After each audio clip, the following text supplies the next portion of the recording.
Знаете ли вы, что лето в Соединенных Штатах – это сезон музыкальных фестивалей на открытом воздухе? Каждый год миллионы американцев собираются на сотни различных фестивалей, больших и маленьких, охватывающих все жанры от классики до электронной танцевальной музыки. Фестивали на открытом воздухе появились не в Америке. Эта традиция живет по меньшей мере с античных времен. Однако многие из самых значительных музыкальных событий прошлого века произошли под открытым небом на музыкальных фестивалях в США. Причем некоторые небольшие американские городки получили известность в значительной степени благодаря проведенным там фестивалям. Город Вудсток, штат Нью-Йорк, вошел в историю в связи с музыкальным фестивалем, который состоялся в августе 1969 года, когда около 400 тысяч человек расположились на полях местной молочной фермы, чтобы увидеть выступления таких известных музыкантов, как The Grateful Dead, Creedence Clearwater Revival и Janis Joplin. Последним поднялся на сцену гениальный гитарист Джимми Хендрикс, который завершил фестиваль виртуозным соло, исполнив Star Spangled Banner, национальный гимн Соединенных Штатов. Для любителей джаза и народной музыки велико значение маленького городка Ньюпорт в штате Род-Айленд.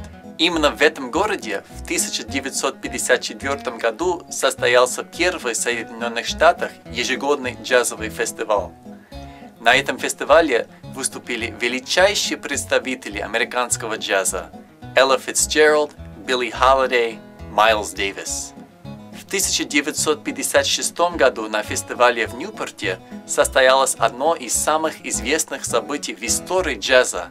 Знаменитый Дюк Эллингтон выступил со своим оркестром, и соло на саксофоне исполнил Пол Гонсалвес, который 27 раз подряд сыграл вариации главной темы к восторгу танцующих и ликующих зрителей. Через 9 лет на фестивале народной музыки в Ньюпорте появился великий американский автор и исполнитель песен Боб Дилан, но уже в новом качестве. Он выступал с музыкантами, которые использовали электроинструменты и усилители. Публика была удивлена и шокирована.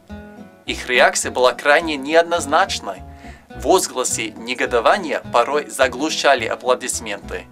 И это был момент рождения народного рок-музыки как нового музыкального жанра. Любители классической музыки приезжают на фестивали в город Аспен, штат Колорадо, и в Тенглвуд, штат Массачусетс. На фестивалях Боннеру в штате Теннесси и Кочелла в штате Калифорния звучит поп и рок-музыка самых популярных групп мира. Большинство американцев тепло вспоминают о музыкальных фестивалях своей юности. Я лично очень люблю музыку в стиле блюграсс. Этот жанр находится где-то между народной музыкой и музыкой кантри. Я никогда не забуду, как мы танцевали и подбирали мелодии на ежегодном фестивале музыки в стиле блюграсс Делфест, который проходит около города Камберленд в штате Мэриленд. Живая музыка – это всегда магия звука, и тепло американского лета добавляет ей волшебства.